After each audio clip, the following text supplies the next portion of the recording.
దేవుని పరిశుద్ధ నామానికి మహిమ కలుగునుగాక. నిర్గమకాండము 17 అధ్యాయము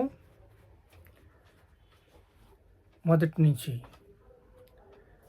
కొన్ని వచనాలు.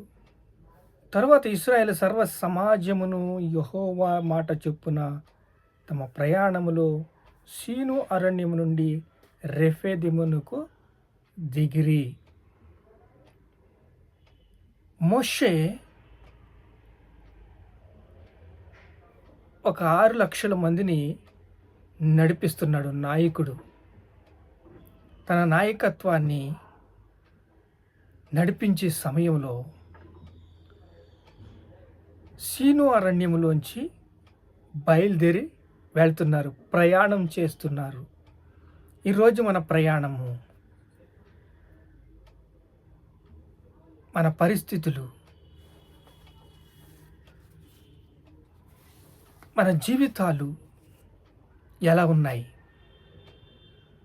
మార్పు కావాలని కోరుకుంటున్నాం, కానీ అపవాది తన ఆలోచన చొప్పుని మనల్ని ఎన్నో విధాలుగా ఆటంకాలు పరుస్తూ, అడ్డంకులు పరుస్తూ, ప్రతి విషయంలోనూ బందీగా మనల్ని వేస్తున్నాడు. న్యాయాధిపతి దేవుడి దగ్గరికి తీసుకెళ్తే నీ ప్రజలు ఇలాగ చేశారని చెప్తున్నాడు. అంటే ఏదో ఒక బంధకము, ఏదో ఒక పాపము, ఏదో ఒక ఆటంకము, ఏదో ఒక అడ్డంకములో దొరికిపోతున్న ఈ ప్రజల్ని ఎంతగా మోసం చేస్తున్నాడంటే, ఎంతగా మభ్య పెడుతున్నాడంటే,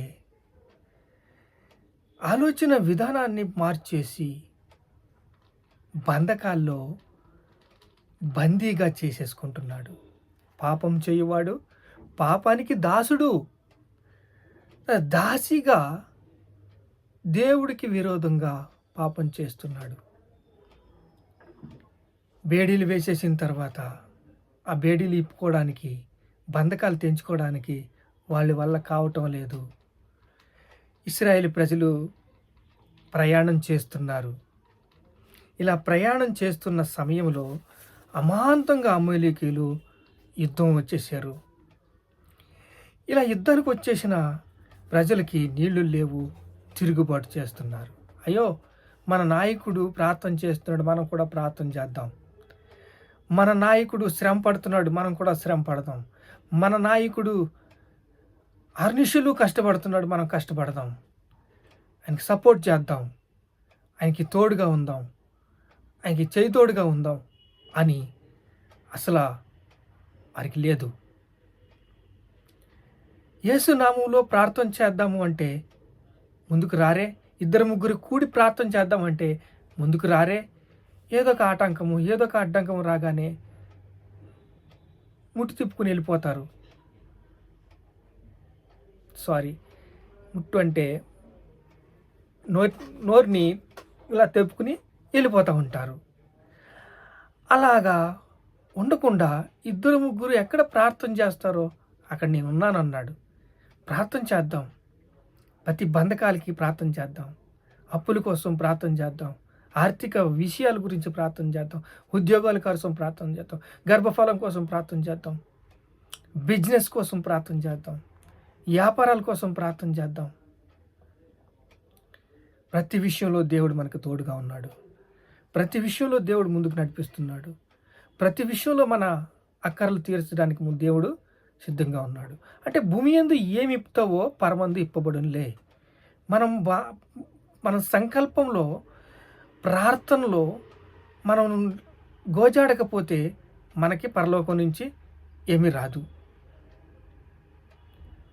అది అపవాది మన మీద నిందలు మోపుతూ, మోసాలు చేస్తూ, అడ్డంకులు చేస్తూ శోధించడానికి, మనుషులు కలుగు శోధన తప్ప మరి ఏ శోధన మీకు సంభవించదని దేవుడు చెప్పాడు. ఆత్మీయ ఎదుగుదల కోసం మన నిర్ణయాలు ఎలా ఉన్నాయి? మన నిర్ణయాలు ముందర ఆలోచన చేసుకోవాలి.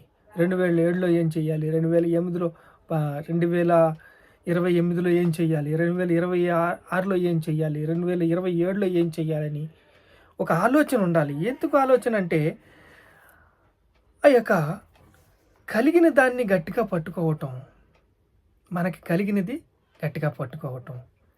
ఇప్పుడు చూడండి, ఇశ్రాయేల్ ప్రజలు ఏం చేస్తున్నారు? శోధిస్తున్నారు.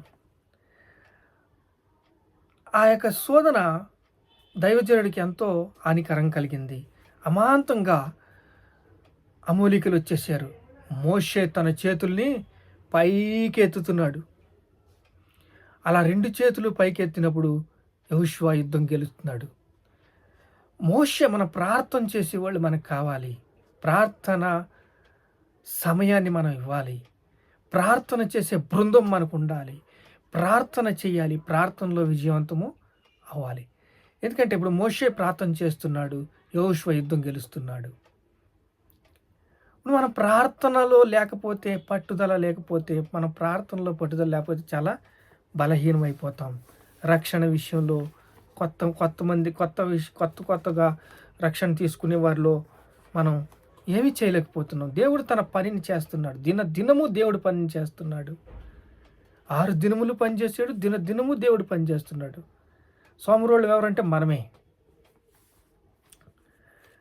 చూడండి, సామెతల గ్రంథం, నీ హృదయంలో నుండి జీవదారులు బయలుదేరును కాబట్టి అన్నిటికంటే ముఖ్యంగా నీ హృదయాన్ని భద్రం చేసుకొనుము. నీ హృదయాన్ని భద్రం చేసుకోవాలి. నీ హృదయంలో జీవ జల నదులు బయలుదేరతాయి. నీ హృదయాన్ని భద్రం చేసుకోకపోతే, నీ ఆలోచన విధానం బాగోలేకపోతే, నీ జీవితాన్ని మార్చుకోకపోతే, నీ ఆలోచన విధానం అంటే తలంపులు ఎప్పుడు కూడా నూతనంగా మార్చుకోవాలి. నూతన విధంగా తలంపులు, కళ్ళు ఇవన్నీ కూడా పాపానికి కనెక్ట్ అయిపోతూ ఉంటాయి. శరీర తత్వాన్ని బట్టి మీరు యేసు రక్తంలో ప్రతి పాపమును మమ్మల్ని పవిత్రులుగా చేస్తుంది. మీరు ఒప్పుకోలు ఉండాలి. ప్రతి కార్యములో నీచమైన కార్యం ఉంటుంది, మంచి కార్యం ఉంటుంది. మంచి పని ఉంటుంది, చెడు పని ఉంటుంది. శాపం ఉంటుంది, ఆశీర్వాదం ఉంటుంది. చూడండి, సంకల్ప బలం ఉండాలి.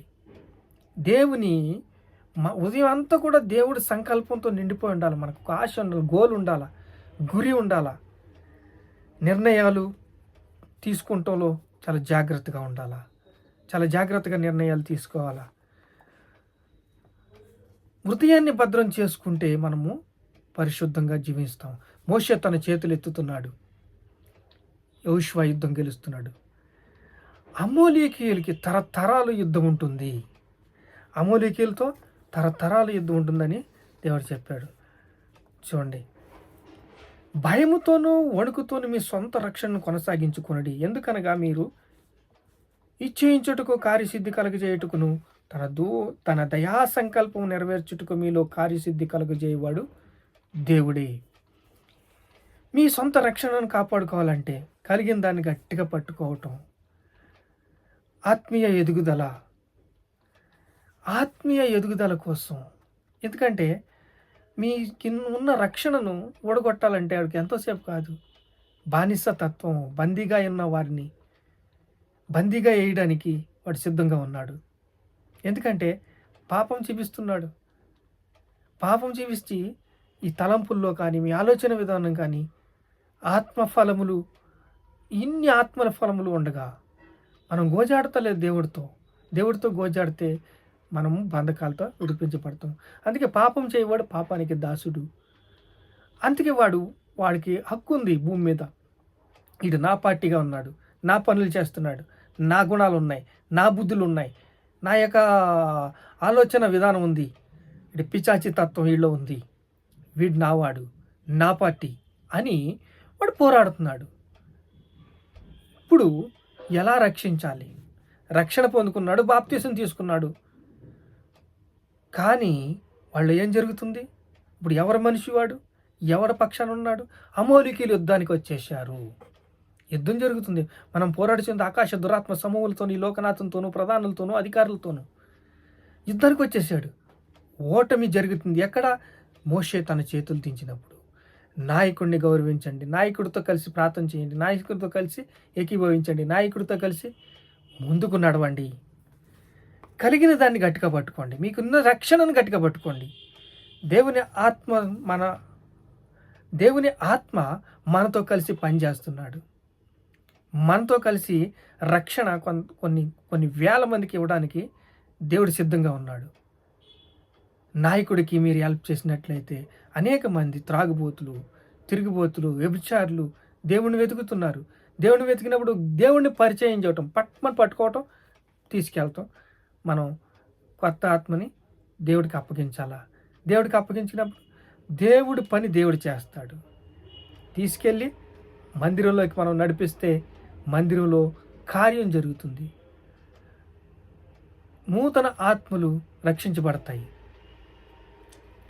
దేవుని ఆత్మ మనతో కలిసి పనిచేస్తున్నాడు. విశ్వాసము చాలా విలువైంది. కొనసాగించటం మన పని, మన బాధ్యత. ప్రార్థన చేసుకుందాం. మహాపరిశుద్ధుడు తండ్రి, మీకు స్తోత్రాలు. మా హృదయం భద్రం చేసుకోమంటున్నావయ్యా. మా హృదయంలోంచి జీవ దారులు బయలుదేరుతున్నాయంటున్నాయ్యా. అన్నిటికంటే ముఖ్యంగా మా హృదయాన్ని భద్రం చేసుకోమంటున్నావు తండ్రి. అయా, మా జీవితాలు మార్చడానికి తండ్రి నువ్వు సంకల్ప బలాన్ని ఇచ్చావు తండ్రి. ఆత్మ ఎదుగుదలకు కృపణ తండ్రి. నాయన భయముతోను వణుకుతోను మీ సొంత రక్షణ కొనసాగించుకోమని హెచ్చరికలు దయచేస్తున్నావయ్యా. తన దయా సంకల్పంతో నెరవేర్చడానికి మీలో కార్యసిద్ధి కలుగు చేసిన వాడు దేవుడే అంటున్నావు తండ్రి. అయ్యా, దేవుడు ఎంతో పని చేస్తున్నాడు. మేము సోమరిపోతులుగా ఉంటున్నాం. అయ్యా, మేము అలా ఉండకూడదు. మాకు సహాయం చేయండి, మాకు శక్తినివ్వండి, మాకు బలాన్ని ఇవ్వండి, మమ్మల్ని బలపరచండి, మమ్మల్ని స్థిరపరచండి, మమ్మల్ని సిద్ధపరచండి.